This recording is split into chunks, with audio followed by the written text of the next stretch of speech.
take the red pill, you stay in Wonderland, and I show you how deep the rabbit hole goes. Welcome to Life in Red.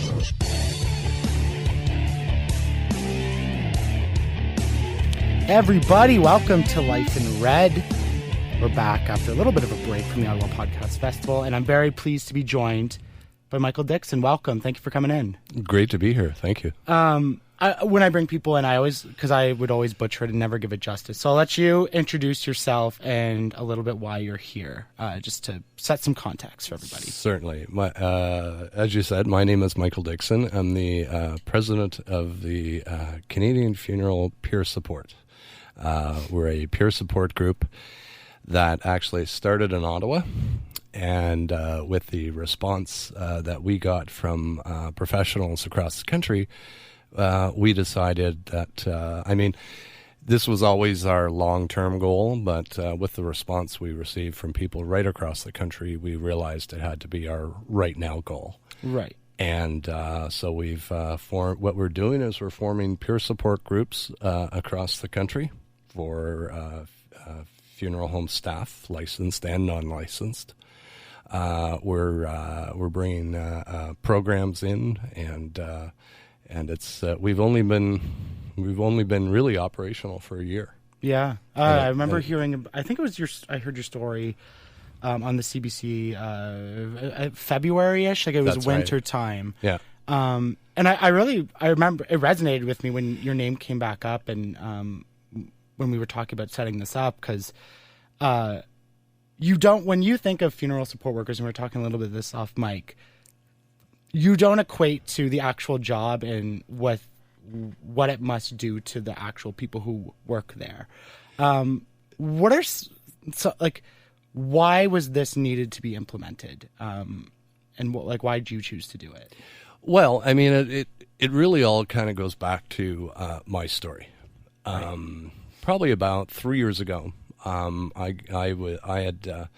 I've always kind of battled my entire life with depression and anxiety issues and that sort of thing. And I was at a point in my life where I had made suicide attempts, let's say, thinking about it. But this time, I really kind of planned it. Mm-hmm. And I planned it. It was January 7th, 3 years ago. I had decided that Christmas before, I had decided that that was going to be the day I was going to take my life, and planned it all out. Knew where I wanted to go. I kind of did a practice run, bought a good insurance policy, really kind of prepared. And prepared my family and that sort of thing. And I had so that January 7th, I woke up, kissed my wife goodbye, had breakfast, drove my son to school, and I went and parked in a park in between Bell's Corners and Canada. And I sat in my car, and I figured, well, okay, I took my last sip of coffee and I said, okay, let's go do this. Then I went to open my door and I couldn't get out of my car. It felt like there was, like two hands or a hand on my shoulder, and like I could hear these voices in my head saying, it's going to be okay. I've got you. Make that call. And I had counseled people and told people, hey, when you're that depressed, you got to reach out, you got to talk to somebody. So I wasn't taking the advice that I'd given other people. Mm. So I had decided that, okay, this is what I'm going to do. And, and I sat there for the longest time, and I thought, my daughter's going to be getting married that following year. And, I was in tears, and I was thinking, who's going to walk my daughter down the aisle?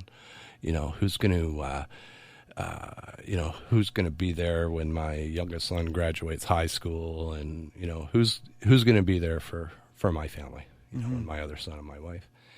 And I decided, okay, I'm going to call my doctor. And if I have to leave a message, I'm walking off into the bush. But if I get somebody, I'm going to tell them that I need help. Wow. So there I sat, and I, I got my doctor's number, and I called the number, and the phone rang once, and a nurse picked up.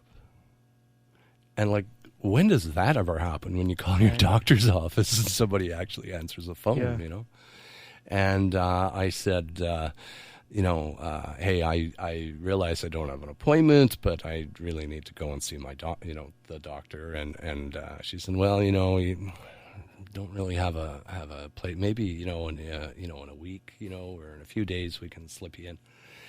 And she said, now, I have to ask you this question. Are you suicidal? And I said to her, well, I'm in a car in a park and I've got a rope in the back. And she put me on hold. And I don't know, 10 seconds later, the doctor came on and said, you get in here right now. And we sat and talked for a while. I had some tests done, and I was basically diagnosed with severe depression and PTSD. So I realize this is kind of the long-winded answer to your question. Yeah, but, that's good. That's good. Okay. But so I was finally diagnosed. I finally had something. I figured, okay, great. Now I can get help. But the fact that I wasn't classified as a first responder, it was really impossible for me to find somebody, a professional who specializes in PTSD, to help me.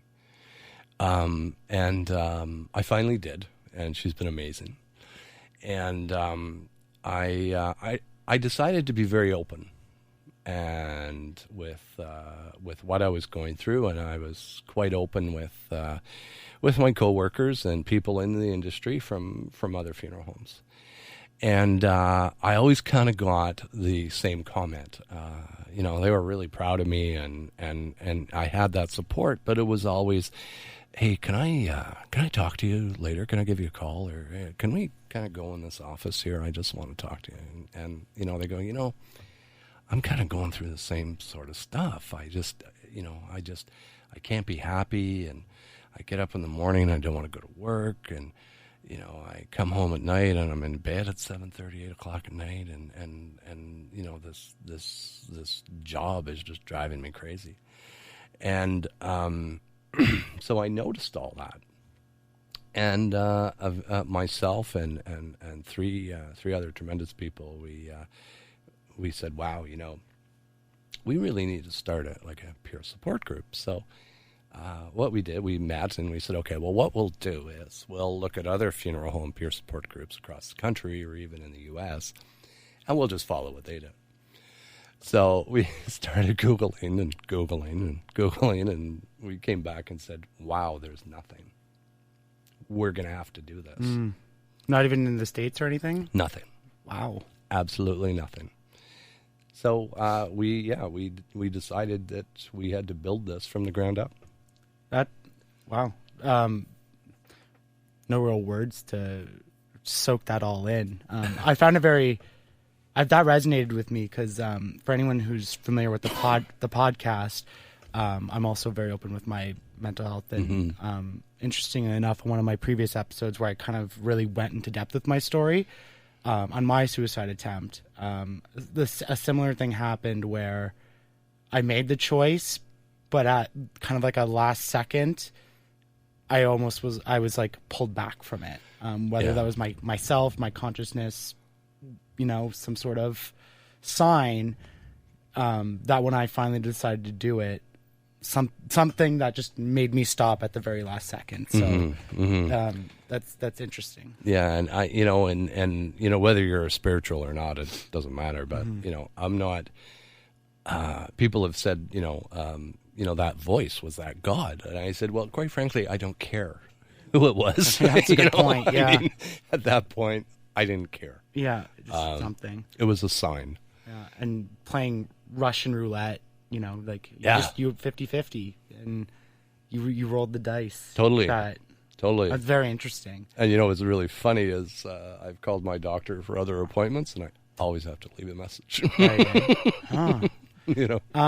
What was like I know you said you received support from everyone. What was the reaction from your family like? Because I know that was the toughest thing for me, that when I told my family and just seeing how it hurt them, that like that broke me to a point where I was like, it gave me some conceptualization of what it actually means to commit suicide and hurt people you love.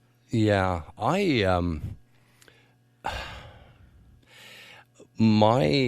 it kind of came in stages. I mean, that day, my wife and I talked for hours.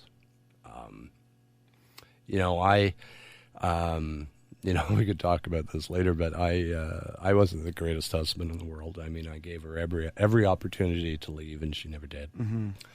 And we talked about the past, and we talked about the future, and she said, we're going to work hard at getting you the help you need, and she's a remarkable person that doesn't probably always get the credit for myself, that how remarkable she is. And she said something to me that I don't think I've ever forgotten, and it's you're like that mechanic that drives that car that always breaks down, and it's just a piece of crap that just sits in the driveway. You're like that mechanic. You spend your entire life looking after others, but you never look after yourself. And now this is your opportunity, and this is your chance. And her support has been incredible. I credit her along with my counselor with how I am now. Mm-hmm. My kids were very, very supportive. But I just told they knew something was up with me. I mean, they knew. But I never really spoke to anybody about the sexual abuse that I suffered from until about 1.5 years later. Wow. So your wife, no clue before that, right? Or was there sort of a conversation? Just setting this, so, you kind of reached this crisis point. You said people knew, but like, were you kind of open about everything before? Or it was just kind of like that typical, and I've talked about this, and I'll go into a little bit of a tangent here, but Sure. We'll come back. Yeah. The highest rate of suicide, when I was looking at stats, was between white men between 45 and 55. Now, I assume you're kind of in that age range a little bit. A little towards the end of that 55. You reach this point where your kids are a little bit grown up. I'm not going to pretend to understand the circumstances of why that is, but that is the highest point. Yeah. Everyone kind of exhibits the same sort of symptoms and whatever that is.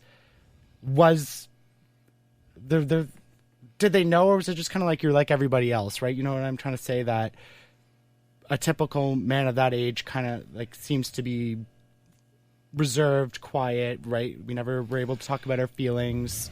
So like, you just kind of let them be and like do their thing, and they have a beer after work or whatever it is. Or was there like an understanding of, okay, no, Michael's been through some stuff. I understood this when I got married to him, and now I see why he's kind of here. She was always suspicious about the sexual abuse. She had asked me a few times, and I always denied it, right? Mainly because I was never a very, not compassionate, but I wasn't very huggy kissy, never liked being touched. Really didn't like when I'd be in bed with her and she'd put her arm around me. Like, that really bothered me. I just, I guess the word I'm looking for is I wasn't very romantic.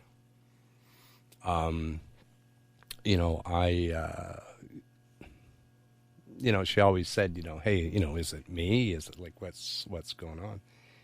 And she never really pushed it, because I kind of think, and we've never kind of talked about it, but I kind of think she was sure that I was abused. If you don't mind going into that, how old were you when that happened? I was it was a 3-year period, and I think I was 12 to 14 or 12 to 15. Okay. Do you, trying to get in the the mind of a kid that's experienced trauma and abuse, did you understand what was happening? Or, you hear sometimes, like, I mean, I only have experience of this between, like, from documentaries, right? And kind of people talking about it, but, like, sort of disassociating yourself with the whole situation, like it was a dream or it wasn't real, or, like, did you have a real like sense of what was happening? I always felt that I had to protect the person, protect my family. I always felt that I couldn't tell anybody, especially my parents. My parents were kind of going through a bit of an issue with one of our other family members. And so I actually kind of felt by myself. Okay. My sisters were married and had moved out of the house. And, I just had kind of nobody to tell. I don't know if I was scared, but I definitely wanted to get out, but I didn't know how to do it. Okay. As you got older, and like you said, you were obviously experiencing some signs of what that abuse did to you afterwards with your, like, did you make that association yourself, or did you need that kind of diagnosis of a professional much later to be like, oh, like, that's why I'm like it's you see the connection? Like, could you make those connections, or did you just were like, I want to get away from it? I don't want to think about it. Like, it's gone, it's done. I want it to go away. Yeah, I never made that connection right. during. It was much later. It was in counseling. Okay. Kind of what I did, when I finally kind of broke free from it, I decided that will never be repeated again. It will never be talked about or thought about again. So I would drink at a very young age. I mean, I was in high school, and I would never drink to get drunk, but I would always drink to feel a buzz, so I can still function, right? So I could still go to school, I could still play sports, I could still go to work, and I did that for 14 years. People had no idea. Really, eh? Yeah, because I never got drunk, only to feel a buzz, and then I would top that buzz up all the time.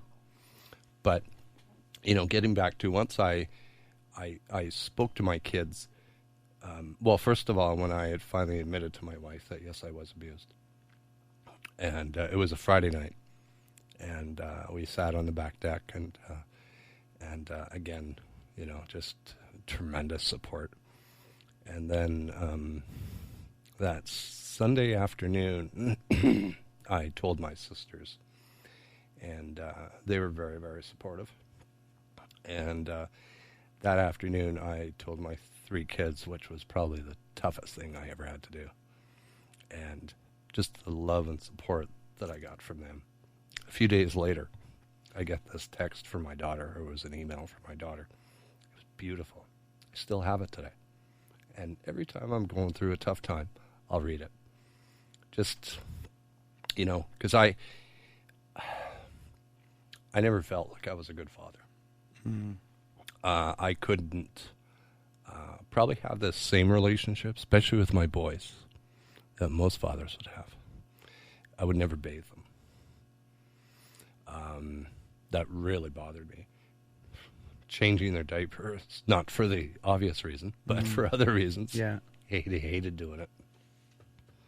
Wow.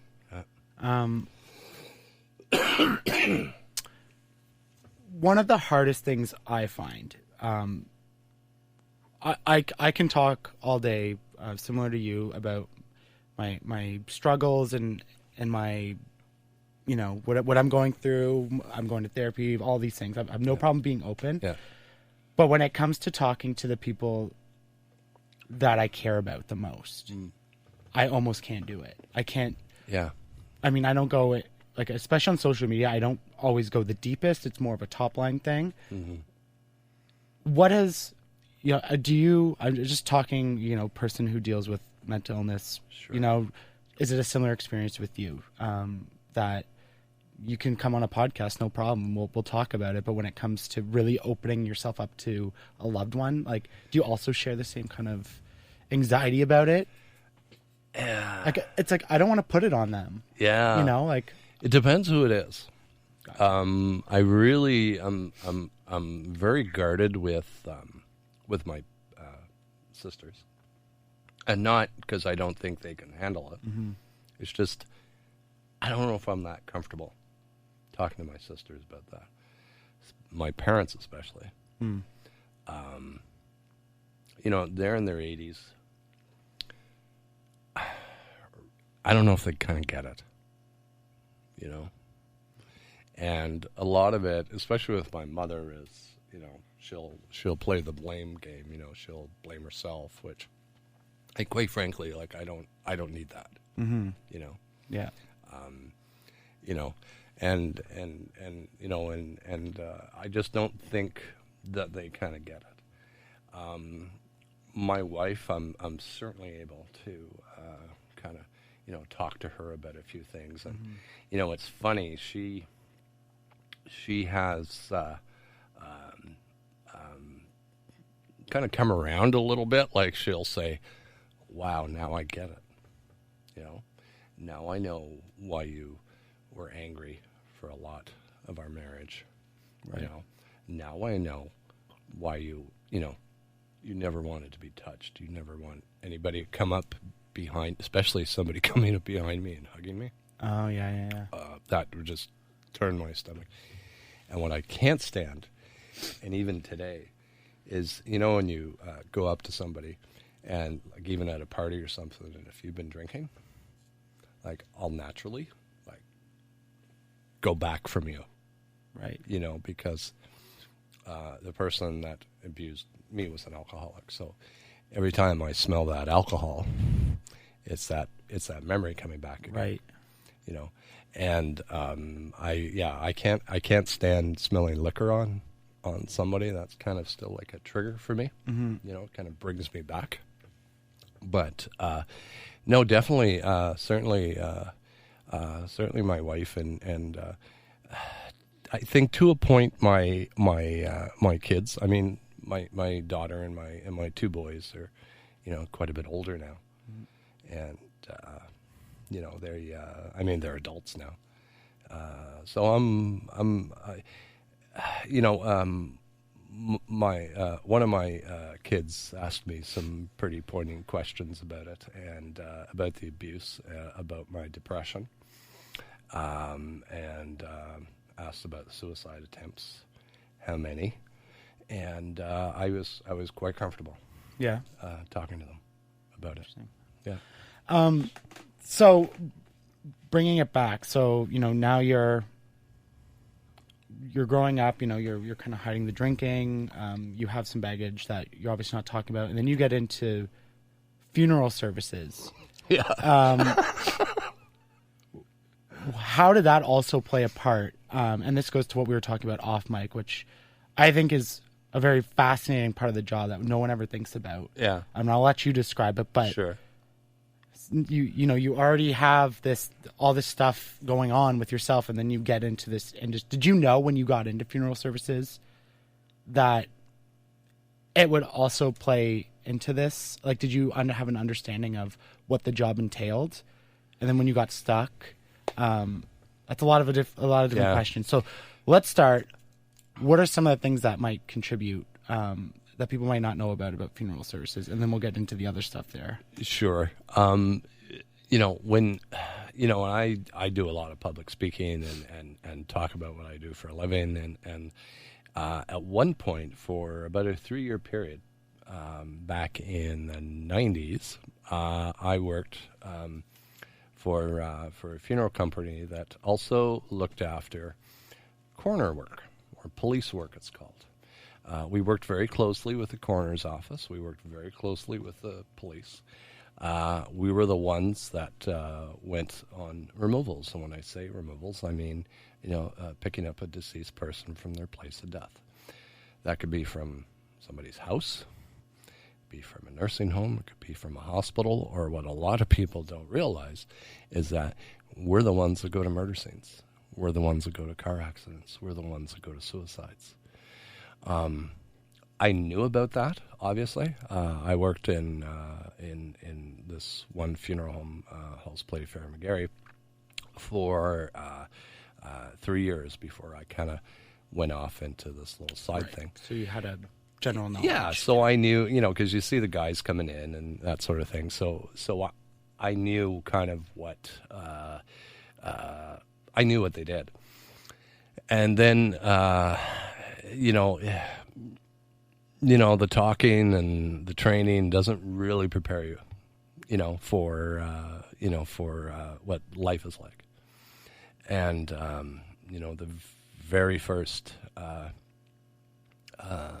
murder scene I ever went to was a young man who was tortured to death. Oh my God. And I remember, looking at his face, and you could see the pain, you can see the terror that he went through. In a 3-year period, I went to 36 murder scenes from all over this region. I went to scenes where, people were shot and stabbed and beaten to death and dismembered, and some of them were kids. Yeah. And a lot of people don't realize that we do that. They think it's the police or, the paramedics that would do that sort of thing. Probably the hardest things to deal with were suicides. I mean, the oldest person I looked after was 85. The youngest was 10. It can't help but affect you. And it was the type of thing where you'd work all day, and then you're on call at night. So I was never really at home. And I became, at that point, very hard. And, you go into some places that are just rat infested, and, you turn on a light and the cockroaches go all over the counter. And, I told this story once of going into this place, and I was in this little apartment, and we were in the Byward Market area. This is a long time ago. We were in the Byward Market area, and it was the place was just filthy, and we have a stretcher, right, and it's on the ground, and we're getting ready to lift the stretcher up and go down the stairs, and I could feel something kind of furry at my ankle, and the police officer said, "Oh, by the way, there's a cat in here, but we're not sure where it is." So I thought it was the cat, and I looked down, and it was probably the biggest rat I had ever seen in my life. And I just lost it at that point, and I just started kicking this thing up against the wall.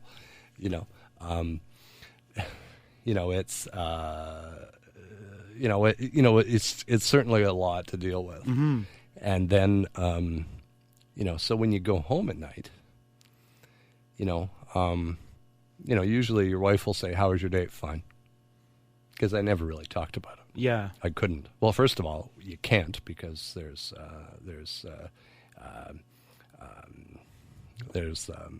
Well, I assume there's probably legal implications. Yeah, if yeah, there's there murders is. And and there's stuff. confidentiality Right. and that sort of thing, and I just didn't want to talk about it. And you come home at night, and everybody's sound asleep because it's 2 a.m, and you'll just stand in your kid's bedroom and watch them sleep, and think about the horror you kind of dealt with. Even today, I actually on the drive out here today, it's going to sound really weird, but there's a few locations here in Ottawa that I refuse to drive past. I'll make a route kind of around it. My wife knows what I'm doing. The kids have no idea. "Why are you going this way?" Well, that's because I went to a murder scene where a child was involved, or a mother, or anything like that. Yeah. And I actually subconsciously did that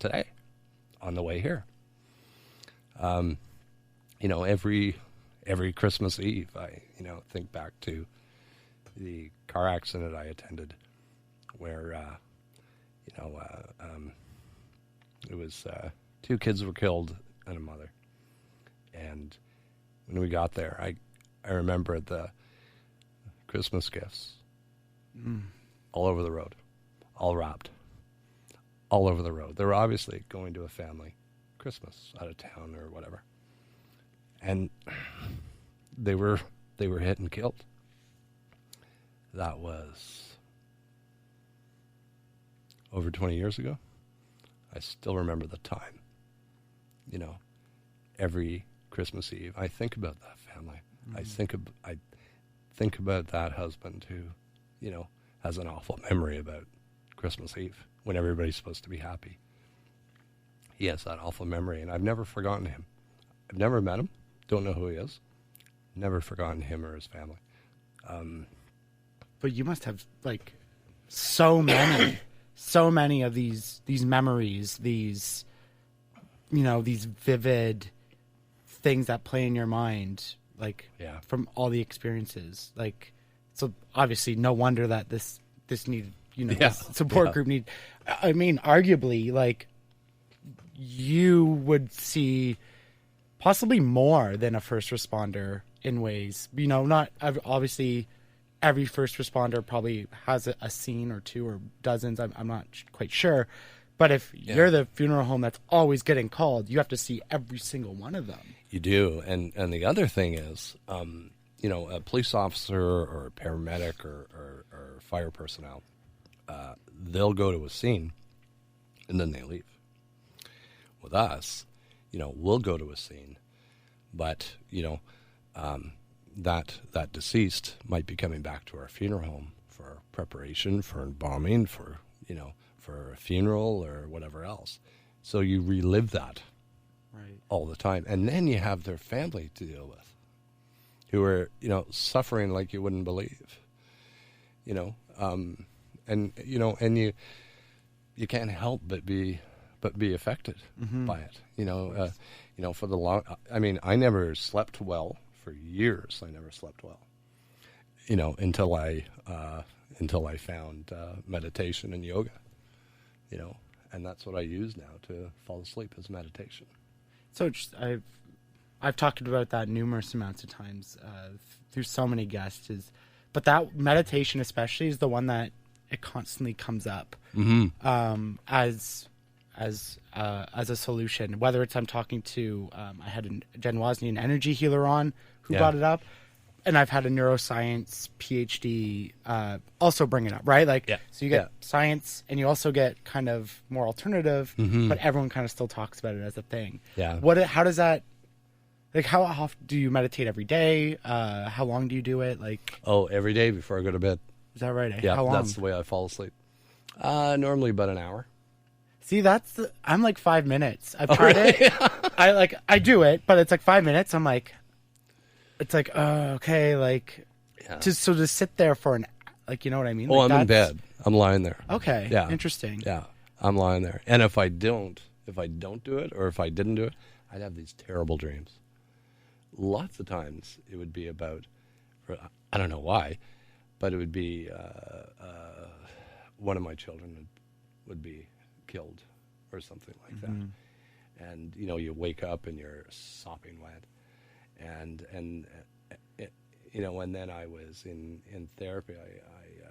I was told about meditation, and by a friend of mine who she swears by it, and who works in this industry, and started doing it. And I'll do it sometimes in the afternoon for my afternoon nap, but I'll do that, and it just cleanses my mind.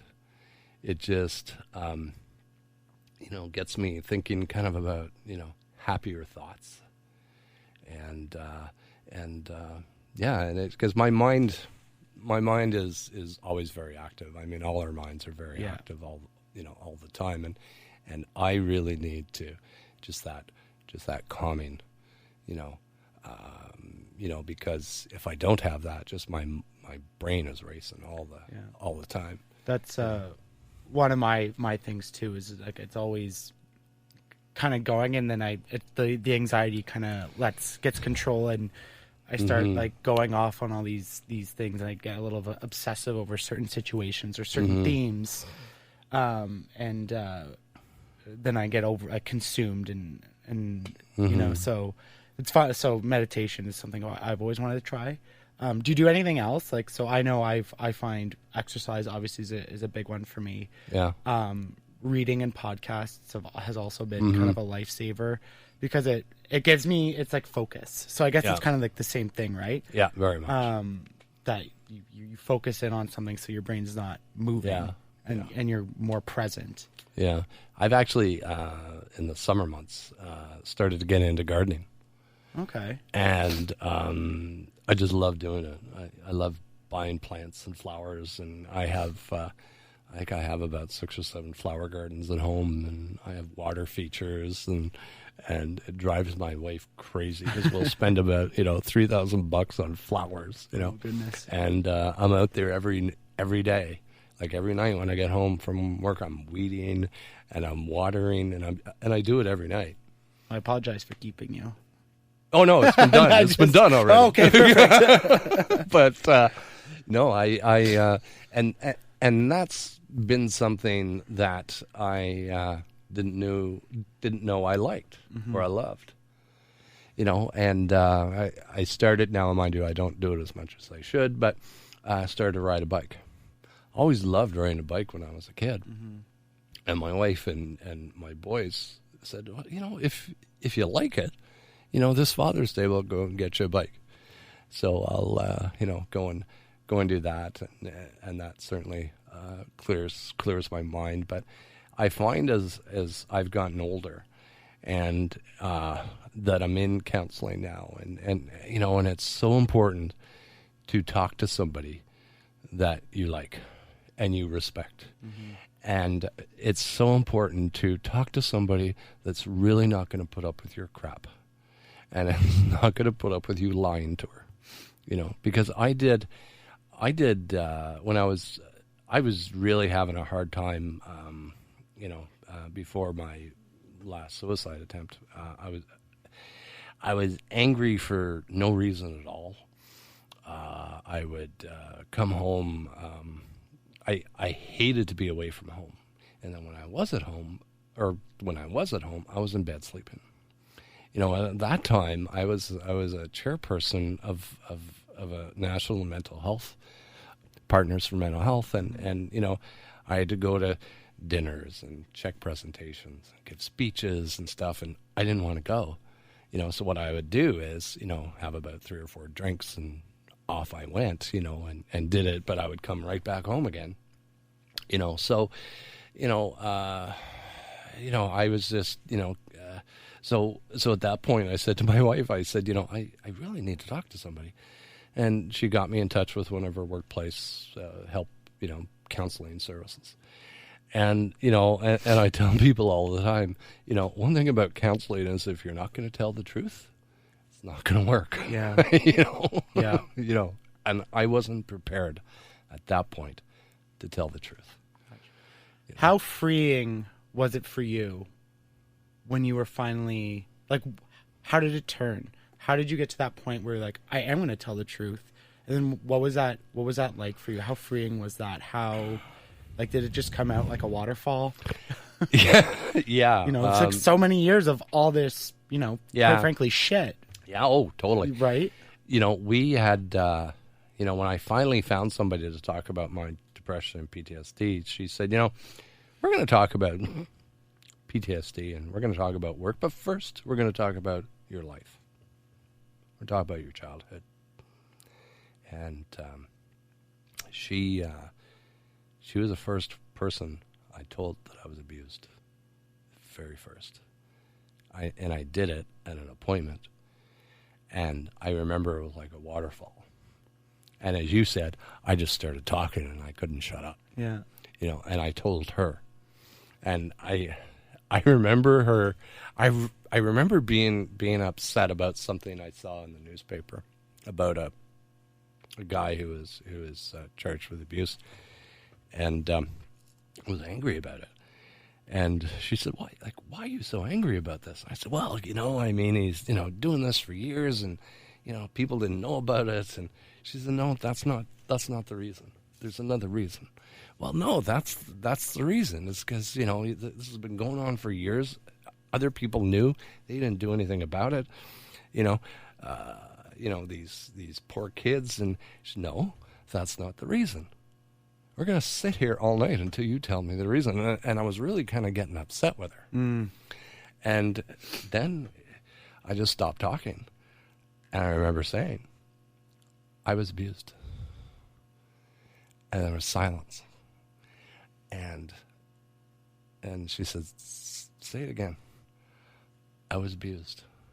And she said, who have you told that to?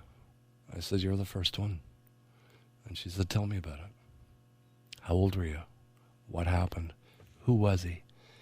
And it just came out and out and out. And,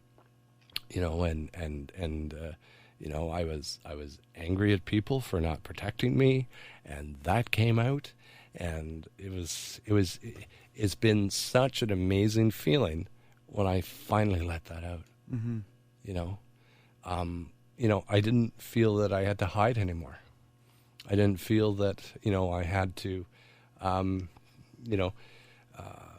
because I was always kind of living a lie. I never had to do that anymore. And it felt amazing. And, she said something to me. She said, what really bothers you is when people are treated badly in life, because I'll bring something up. She says, you're a nurturer. You're a protector. You didn't have that protection when you were younger. Now you want to be that protector for others. And really, I really believe that's why I'm in the profession I am now, because not anybody can just do it. Right.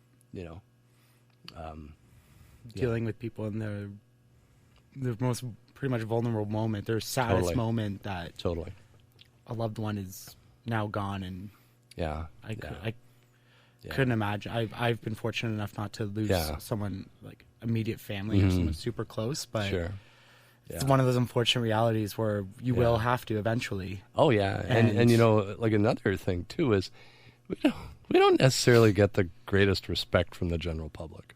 Well, and that's what I was saying to you kind of before. Is,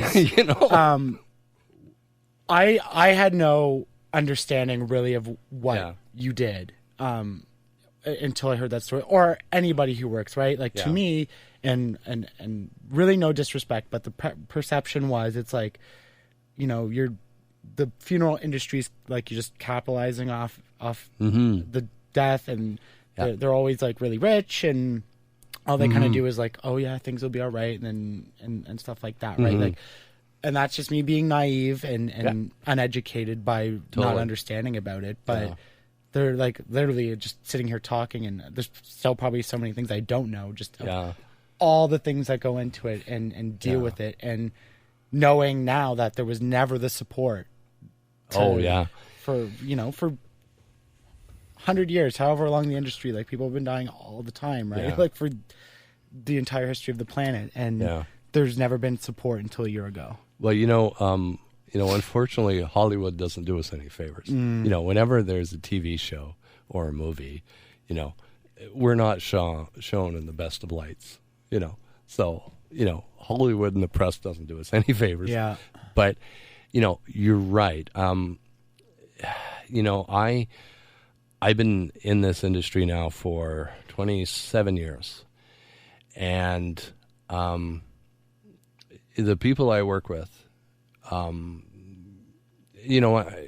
say it an awful lot in public speaking. We're kind of like police and fire department, where we socialize together away from work all the time because we understand each other. Mm-hmm.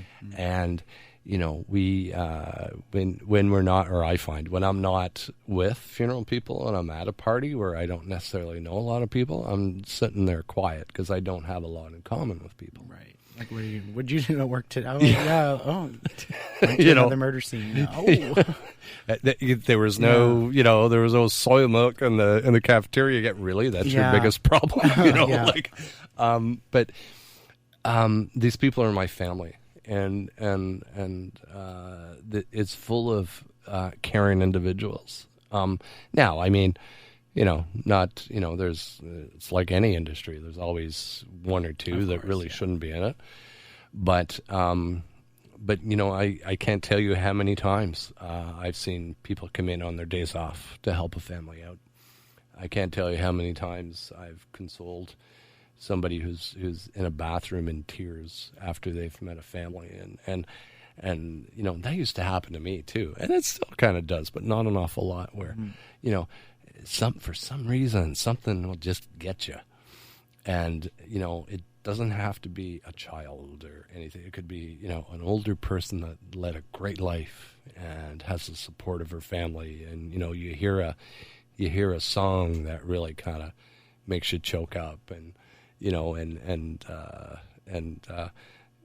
it's kind of full of stories like that. Yeah. And that's when we realized that, when we first, started the peer support group in Ottawa, we started to get pretty good press coverage. In January, we had a story written about us in the Citizen, and then it was picked up by the Sun, obviously, and then kind of went across the country, Edmonton and Calgary, and then Globe and Mail did a story on us, and then the National Post, and then Maclean's, and then we kind of did a radio tour. Did CBC radio here in Ottawa, and then Toronto, and then we did something in Edmonton, and then we started to hear from funeral home staff saying, "Wow, what you're doing in Ottawa is so impressive. We need that here in Calgary, or we need that here in Winnipeg." I heard from funeral home staff that were, way up north in a small little town, and we need that support. We have the amount of people that I talk to, and I can say myself included, that can say, I worked with somebody that killed themselves in this industry because it was just too much. They just couldn't deal with it anymore. And and I worked with two people that are no longer here, and the amount of people that kind of said the same thing, or the amount of people that simply walked away from this industry. Some great, talented people that just simply had enough, hit a wall, I've got to get out. Because there wasn't that support. And I'm not just kind of, laying the blame on funeral service. I think all our workplaces don't do a good enough job. I usually make this comment, but, mental illness is the only disease in the world where people get mad at the person that has it. yeah. Yeah, no, absolutely. It really is. You could go into your boss and say, "Hey, I'm not feeling very well. I went to see my doctor. I'm going to have tests because he thinks I have cancer." He comes around the table and, arm around you, "Hey, you know what? We're in this together." You tell that same boss you have a mental illness, and the chair goes back because they don't know how to deal with it. I remember speaking at a workplace mental health kind of event, and that's why one of the biggest things is not only do we not, like, as a society, support it financially with resources, it's like not even the training. No. Like, God bless my boss who has listened to me and has tried to understand even when they don't. Yeah. But you don't get a handbook for that when, your employee comes in and says, "Work makes me want to kill myself." Yeah. Like, you're just, right? Like, they don't know how to help. Like, they want to help, but Yeah. there's nothing. And gone are the days where, the old adage that don't bring your home problems to work.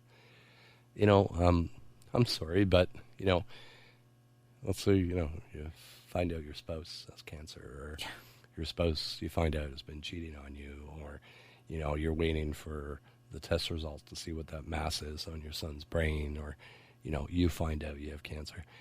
How are you supposed to leave that in your car, walk into the door at work, and continue on and try and do your job? Yeah. You can't. There's no way you can. Yeah. It's not to mention that work never really truly leaves us anymore. Oh, no.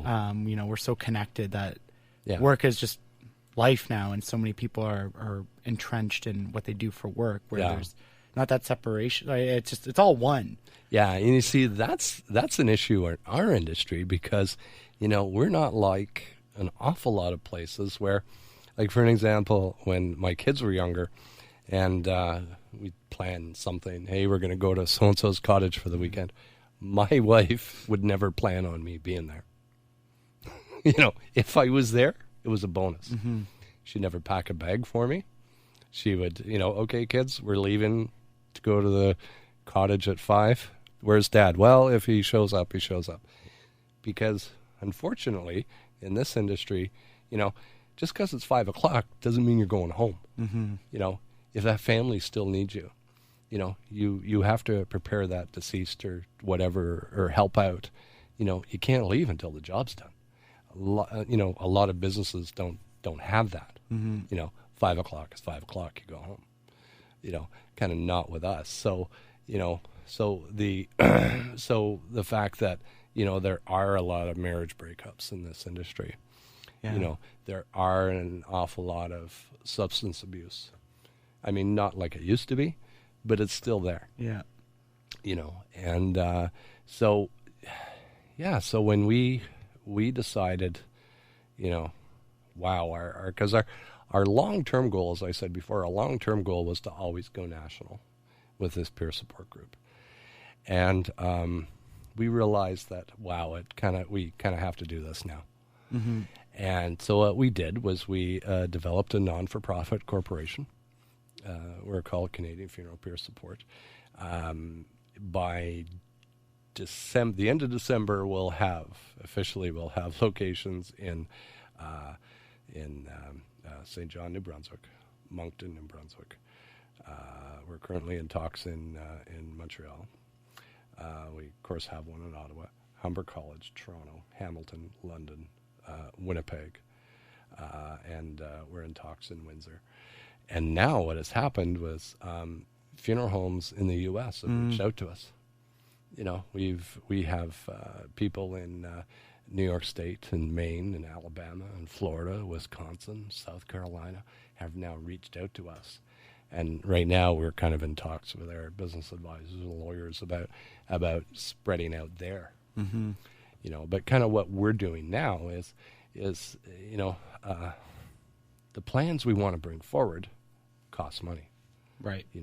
We want to, one thing we heard from funeral home staff said, well, hey, what you're doing is amazing, but, I'm up here in Wawa or White River. I run a 1 or 2 person show here. I can't drive the 3 hours to Sault Ste. Marie or wherever for peer support. Mm-hmm. If you had something like a warm line or something like that, and we said, wow, we can do that. Yeah, conference calls. Yeah, but have a support line with a qualified therapist. Oh, okay, gotcha. 24-hour qualified therapist on the other end. And sometimes you just need to talk to somebody. Sometimes you're not suicidal, but you're just having a tough day. And your family is at you because you're not at home again. And, another family that's paying the bills, was at you because you haven't done this. Mm-hmm. And so, we want to develop that. And our peer support groups are run by certified facilitators. So what we're looking at doing is training those people so they have a funeral service background.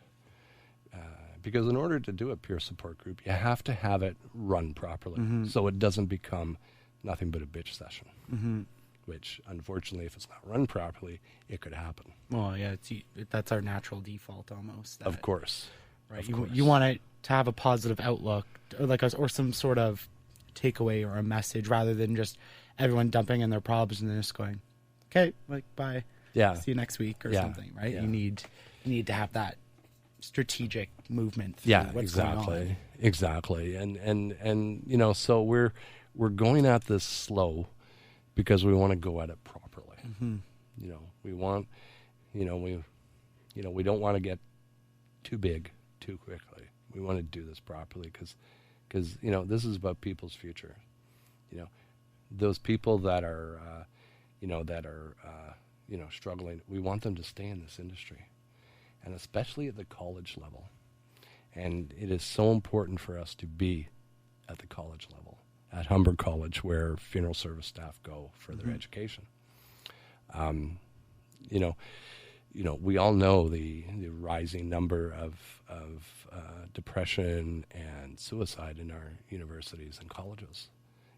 It's not going down; it's going up.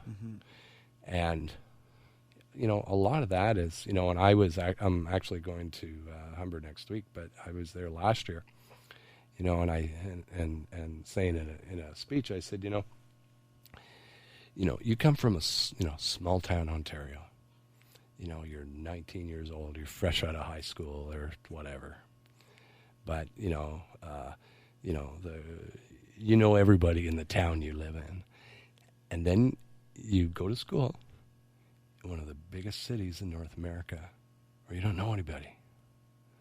And you have to make friends again. And that's tough. And sometimes when you get lonely and you're in a dorm room, sometimes you get involved in stuff that you wouldn't normally get involved with if you were at home. But if you had a support system, if you had a peer support group at Humber, the way the group we're putting in there, then you have a family again. Then you have friends. Then there's somebody you can reach out to. There's somebody you can talk to at any time during the day. And it makes the transition from home to, college, and then your internship, where you go to another community at a funeral home to kind of learn on-the-job training. It just makes it that much easier. Yeah. What is recruitment like for that industry? Like, I mean, I'm not from a big city, but I know one person who took it, and they were a couple of years younger than me. Yeah. But I don't know a lot of people ever saying, I want to grow up and be a funeral director or work, with bot. Like, I never did. I know you said compassion and, Yeah. and then really caring people. Yeah. Is there a certain type of personality or that someone that kind of says, this is what I want to do with my life? Or is it more of like you fall into it, it might be kind of interesting type thing? But like, I can't imagine a lot of people, frankly I want to be around dead bodies and sad people all the time. Yeah. What it is we find a lot of people that go to Humber, their parents own a funeral home. It's a family thing. Gotcha. I don't know of too many people that this is their first choice. This was my second choice. My original choice was to follow in my uncle's footsteps and become a hotel manager. And I took hotel and restaurant management thinking that's what I was going to do with the rest of my life. And then the recession hit. And I was getting laid off every winter, and I had a brand new baby girl, and I just couldn't live like that. So I had to rely on my second choice.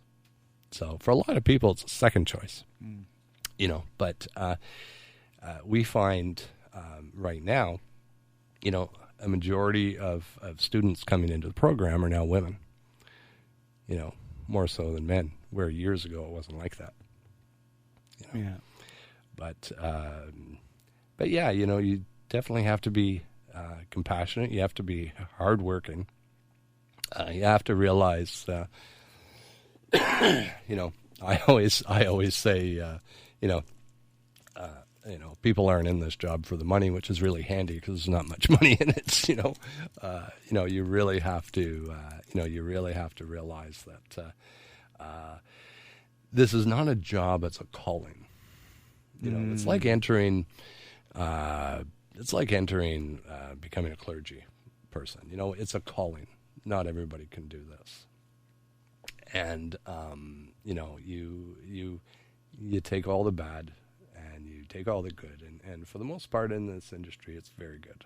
But it needs to change. Mm-hmm. All workplaces need to change.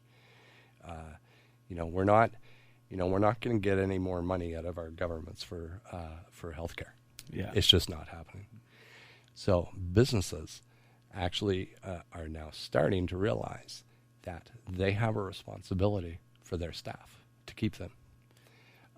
So that's why you see peer support groups starting to spring up in government departments, especially fire, police, paramedics. But other businesses realize that, hey, we need to have this support system. Yeah.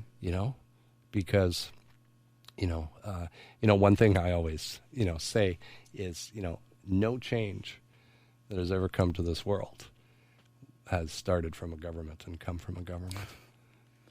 It's always been the people. You look at the civil rights movement, same-sex rights, the end of communism. It's always been the people that have demanded change from the governments, and then the governments make that change. Yeah. That's what we have to do with our mental health crisis in our country. We can't wait for a government to do it. It's not going to happen. Yeah. I realized that when, I was with Partners for Mental Health, and every election I used to go to candidate meetings, and, I'd have my list of 3 questions I'd ask, and always got the same answer. We as a people now have to do the work ourselves. Yeah. That's one of my biggest messages too. It's when I'm speaking, one of the big thing is now a lot of us are talking about it. People are finding the strength to come and be open about it. And I love it. The stigma is reducing, but that's just putting a bigger burden on the system. Now we also need to fundraise. We need to not only help the crisis management and the medicinal side, but when you're talking about businesses realizing, you could talk about it in the social responsibility of taking care of your employees, or the economic responsibility by the amount of hours lost to mental health, to people leaving jobs and retraining. It's staggering. Yeah, I remember it's in the millions, or it's in the billions. Yeah. Especially the one where people.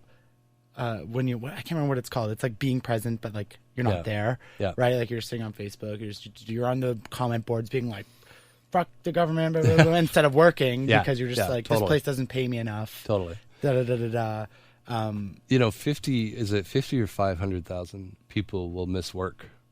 I think in a day or something like that, and the thing is, it'll be called something else. When they call in. Yeah. I'm not going to say I have a cold mental health issue. No, I have a cold. My son's sick. I just don't feel well. That's my always go to. I'm just not feeling well. Yeah, exactly. And my mom and girlfriend will know. They'll be like, mentally or physically? Like, not mentally. Yeah. But and I'm so open. I'm involved with the scene now. I'm meeting new people. I still feel afraid of taking a mental health day. Mm-hmm. Mm-hmm. I avoid it at all costs, even if I need it. Yeah. Which is interesting to me that I know, and I think it goes into a little bit what you were saying earlier too. It's like, all these things, but like you can't take your own advice. Oh no. I'll tell everybody, take a mental health day. What are you doing? Yeah. Comes to me, I'm like, no, I can't. I'm too busy. I got stuff to do. Yeah. I just won't do it. And it's that needs to change too. That we need to figure that out. Yeah.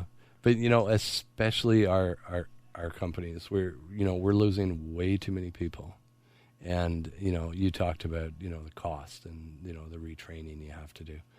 I know with us, we, the programs we want to bring in, and having mental health webinars and making sure that our staff are healthy, not only mentally but physically. One thing we're doing in our peer support meetings, and we did it here in Ottawa last year, just after Christmas. We had what he called a healthy mind, healthy body series. Where we brought in a yoga instructor, and we brought in a meditation instructor, and we also had a chef come in and talk about proper eating habits, because I don't know about this industry, but our industry, we eat like crap. Well, the big thing in media too is like we'll get free pizza. Yeah. It's like, oh god damn. Yeah. And not to cut in, but my last episode I just did was with a PhD neuroscience student studying microbiome and gut flora and the effects of nutrition and what we put into our bodies. I was listening to that. Yeah, with mental health, right? Awesome. So all those things, not only physical, but a nutritionist or a chef teaching you fresh whole foods and ingredients, and not the change that'll play on everything in your body. It's staggering. Oh, it is. And that like people just don't know. We just don't know. It hurts. Yeah. And you know what? We're in an industry where we're going to be around forever. Yeah. You know, it's just one of those things. We're like the police. We're going to be there forever. So, you know, we need to make it healthier to work in our industry. And, you know, unfortunately in our industry, and it's not just in funeral service, but in other industries, we're still kind of in the 1980s a little bit. You know, there's still, bullying issues in the workplace, and there's still sexism, and you know, and that's one thing that, you know, just aggravates me so much, you know, that, you know, all that stuff needs to change. And, you know, our industry is slowly coming around to realizing that, you know, in order for us to grow, in order for us to get better, we need to change. And we need to change the way we're treating each other. You know, and you know, I always end, you know, my speech usually with, you know, it comes down to like a simple truth. You know, we need each other, and we have to care for one another, because nobody's going to do it for us. Yeah. You know, and you know, when I, you know, came out and you know, said I had mental health issues and I had PTSD and I was abused as a young boy. At the end of the day, it was up to me to make that change. And right now, you know, we have with Canadian Funeral Peer Support, it's just been going amazing. We have an amazing team of our management group that, you know, we're not just all from Ottawa. You know, we're from the East Coast, or from Toronto, or from Winnipeg, and board of directors kind of stretching across the country too, and this is something very new and very exciting for our industry. There is a little bit of skepticism probably, which we expect, you know, from certain segments, but you know, that's okay. That's okay, because we know the answers. Yeah. You know. Why do you think it took this long? That nothing was ever set up before? Just stubbornness, just lack of awareness. Like, it's staggering to me that, you know, you dealt with this for, you know, 27, your whole 27-year career doing it. Oh, yeah. And I watched others. Yeah, and that it only all of a sudden, like, happened now. Yeah, a lot of it was, you know, the old suck it up attitude, you know, go for a walk, go for a drink, which, by the way, going for a drink is probably the worst thing you can do. Yeah. Depressing, yeah. If you go for an iced tea, don't go for an alcohol drink, because that's a depressant. Yeah. But, you know, it was always that attitude that, you know, it was worse for me, or, you know, yeah. Oh, that's the worst. I did it, you'll be fine. Yeah. Oh, I hate that. You know, and I can remember years ago, you know, we'd have students that come in from Humber for apprenticeship program for a year. And you know, two of them were, you know, being, you know, placed in like what we call the prep room or the embalming room. And I remember saying to one director, you know, do you really think it's right that they're just stuck in there all by themselves? And she said, well, that's the way it was when I, you know, come out of Humber. And I said, well, like, that doesn't make it right. You know, we need to kind of change that, you know. But, you know, I think a lot of it is complacency. I think a lot of it is laziness. You know, one thing I find is people just don't want to get involved anymore. You know, hey, I've got my own life and my own little issues going on here. I can't deal with anything else. Yeah. You know, but that's like in anything, and that's like in any business. or any family. But right now, I'm in a good place. I'm probably not in a perfect place. I don't think you ever are.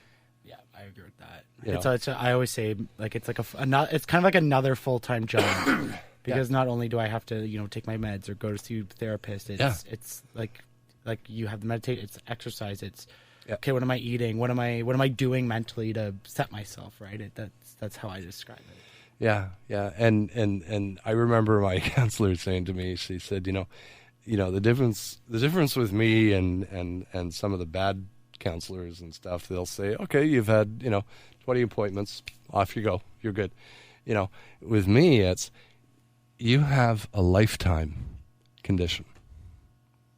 You have a chronic condition that unfortunately is not going away. You have a disease that you have to manage yourself. We can hook you up with meds. We can do all these treatments, but at the end of the day, it's up to you. Mm-hmm. So what are you going to do with it? Are you going to make life a little better, for your family? I was alive to see my daughter get married. Yeah. And I remember we were in a church in Canada, and I leaned over, and there she was in her dress, and she looked amazing. She looked beautiful. I leaned over to my wife and say, man, I'm so glad I'm alive to see this. So glad. And I think back to, the suicides I've, been to, and after I kind of realized I needed help, and, and I just, even today, I just feel so awful for these people, especially when it's a child, when it's a teenager, right now, I think I have probably more empathy than anything, I remember going to one call recently where a young man had hung himself in his hallway, and his mother was there, and she's on her knees talking to him, and I got down on my knees and talked to her, eye level, I don't know if I would have done that before. It would have been a job. I would want to get in there and get out quick. Mm. But, I'm not like that now. I was always very empathetic or sympathetic for people, but, now it's even more. You've seen both sides. Oh, right? yeah. You've been at the point where, Oh, yeah. And then you've seen the aftermath. Yeah. And, I just love life. And right now, I really believe that we're born for a reason. You're born for a reason. You're here. You're still here for a reason. Mm. So am I.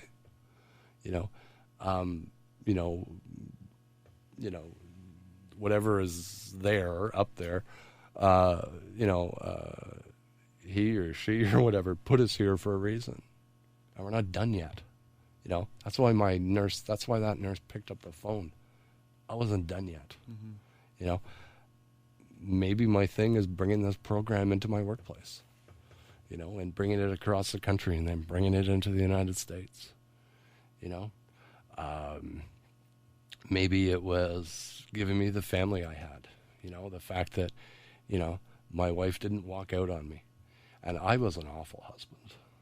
The drinking, the womanizing, I was married, but I didn't act like it, and, but, I think she always knew the real Michael was there, but he was damaged, and we needed to, chip away at that outer shell, that protective shell that I was protecting myself with, where now I don't have that anymore, and, and our marriage is not all sunshine and puppies now. It's still tough because I still certainly have issues with intimacy and that sort of thing. Mm-hmm. But she's here for the long haul, and so am I. And I've got a lot of life to live. Mm-hmm. Well, and clearly some important work to to keep going, not only just sharing your story, but also this program that's going to be helping so many people who haven't had help. So Yeah. You know, last December is before Christmas. Each peer support group has a counseling service kind of on retainer. And the counseling service we use here in Ottawa, I had a meeting with them before Christmas. And we kind of talked about the year past and the year in the future. And she said, you know, and she didn't tell me who they were, obviously. But she said, you know, 8 people from your group have come for private counseling. And I thought, wow, you know, that's awesome. 8 people. You know, where would those 8 people be if we didn't have this? You know, would they be trying to self-medicate? Would they be, you know, trying to look after things themselves? Because I'll tell you, that doesn't work. You know I tried. You're preaching to the choir. I seriously know that too. You know, it really doesn't work. Yeah. You know, it was fun while I did it, but it never really worked. You know? Yeah. You know.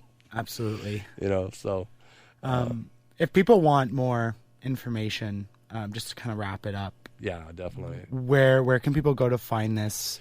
Where can they get more information? Become involved? Their donations, all that stuff. Our website is www.canadianfuneralservices.com. Our email address is info@canadianfps.com. Yeah, I don't know how many funeral people. But even if you're not, but you know, I think the message that that I love that you came on and shared is just something that I've been preaching for a while, and that there are people who are all preaching this message, but you know, there's also a lot of people not hearing it or not wanting to listen or not that. Just like talk, open, like just find somebody that you, like you said, like you trust, that you like, and like talking is okay, and you should, and you know what, and it's important. All right to open up. And it's all right to be vulnerable. Yeah. And it's totally, and you know what? And if you don't have somebody in your life, you know, there's somebody at the end of the phone that's there for you. Yeah. You know, and that opens up bigger avenues for you. Absolutely. You know, yeah.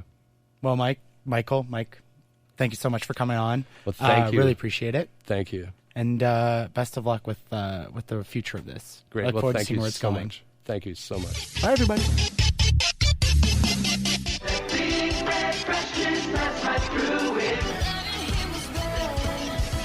You take the red pill, you stay in Wonderland, and I show you how deep the rabbit hole goes.